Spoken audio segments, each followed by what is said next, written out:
Are you serious? Are you serious, folks? We got breaking news, another breaking news story.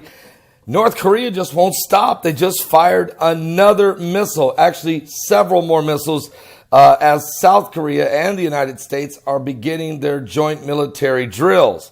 Now, last year, remember, President Trump was meeting with North Korea's President Kim Jong-un and canceled these drills. But of course, we always do these drills. Kim Jong-un knows this. He's already made an agreement he won't fire no more missiles, yet he continues to fire missiles. Can I put a shout out right now? What is going on? Well, folks, let me just say real quickly, I'll tell you the story. Wait till you hear what's going on, though. This is getting very intense. But a shout out to ratefamily.com. That's www.ratefamily.com. Death in the family, folks, can be hard. It's inevitable. And sooner or later, unfortunately, we're all going to experience it. We all are going to leave behind our loved ones, but don't want to leave behind final expenses like funeral costs, medical bills, and other debts. In fact, the average funeral today now is $8,000 to $9,000. And so having no insurance when you die can leave your loved ones with a huge bill to deal with, and no one wants that. So take control of your family's destiny today, okay? Get a hold of www.ratefamily.com or pick up the phone and call them right now at 855-919-RATE. That's 855-919-RATE. Tell them Pastor Paul told you to call today, that you need to get some insurance. And look, tell them your situation, okay? And let them work with you on a quote that is reasonable, that makes sense, to make sure you and your family are protected, okay? Now, recently we've had one of our own members of our online church. We've talked about it, and that's Ed and Suzanne, and they called. They made that phone call. They called 855-919-RATE. And a man named Eric worked with them on the phone. It was amazing, and they can't thank him enough. They're eternally grateful. And again, go to the website, find out all about it. It's www.ratefamily.com. All right, here's what's going on, guys. We have information breaking.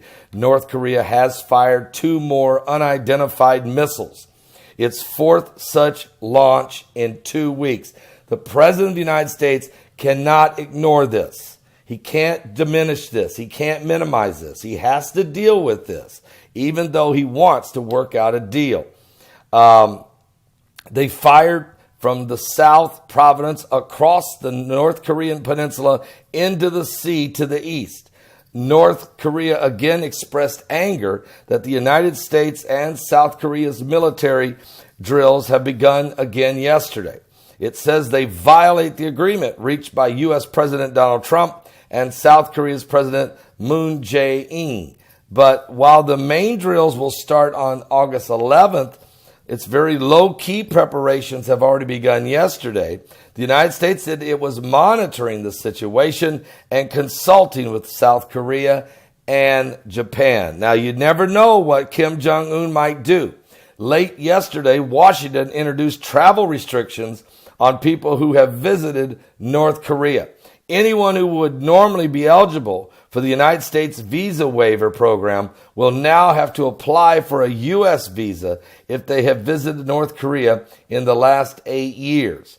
The new policy affects tourists from most European countries, as well as Australia, New Zealand, and several Asian countries like Japan, Taiwan, and Singapore. So if you've been to North Korea in the last 8 years, you're going to need to get a U.S. visa to come to America, because we got to be 100% sure that you're not some kind of a spy for the North Koreans. Okay, now this statement released by North Korea's foreign ministry Tuesday does not mention the missile launches, but it claims that the military drills in South essentially force it to develop and test new weapons. And given the drills in the South, we are compelled, he said, to develop and test and deploy powerful physical means essential for national defense.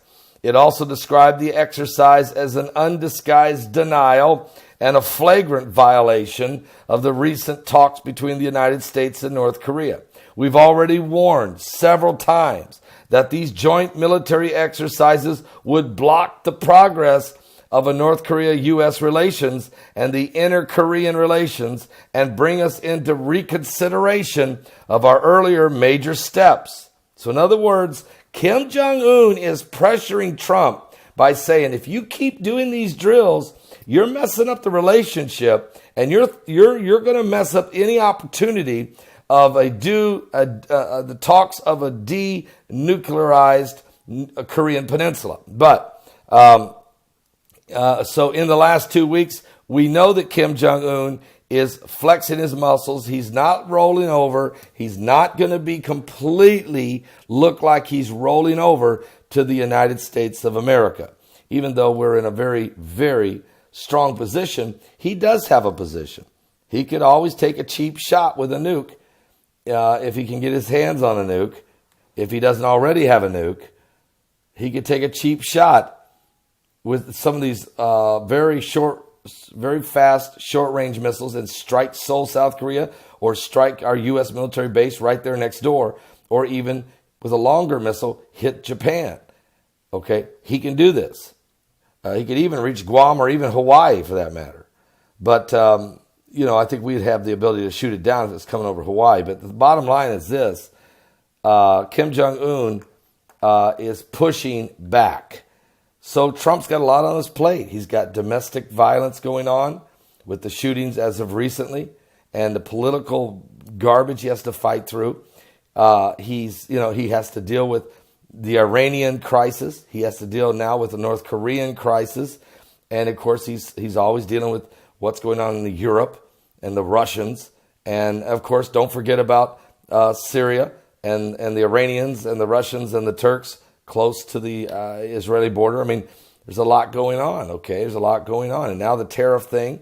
But one good news about the stock market, as I predicted, yesterday would fall big time, but it would start to go up, that it was just a blip on the screen. We've already identified the problem. China devaluing their currency to try to beat the tariffs to some degree. And it affected the stock market and made an emotional reaction yesterday, only to bounce back already today, up about 180 points. So again, guys, don't listen to the naysayers. Don't listen to the hand-wringing. Don't listen to the little prophets that run around hollering how America is going to collapse economically this year. They said that last year. That didn't seem to work very well. They're saying again this year. It won't work this year. Now, it doesn't mean there won't be a slowdown economically at some point, because obviously, you have when you're having a bull market, eventually you have a bear market. I mean, just what goes up must come down. At some point, it's going to level out. But as long as you're producing, until the transition of our manufacturing base slowly coming back to America, creating jobs, and as long as we're very careful with our intellectual property and keep that technology information here and build off our technology ourselves and not give it away to everybody else like we've seen in previous administrations, we should see nothing but growth continuing here in America for a while, okay? At some point, we tap out and we start to slow back down. We understand that. But we should still see steady growth for the rest of this year and probably through most of next year. So let's keep a close eye on what's going on. We're living in the last days. Now, let me just say quickly to the body of Christ, you're not to walk in fear. You're not to be afraid about these wars and rumors of wars. I'm telling you about them because Jesus said they're going to happen. And I'm telling you because Jesus said they're going to happen. To prove to you that what Jesus said was going to happen is true. I tell you about all these extreme weather conditions, the volcanoes, the earthquakes, the hurricanes, and all the other things happening because they're going to happen. I'll be back with more current world events and how they relate to biblical prophecy. Give your life to Jesus Christ. We're living in the last days.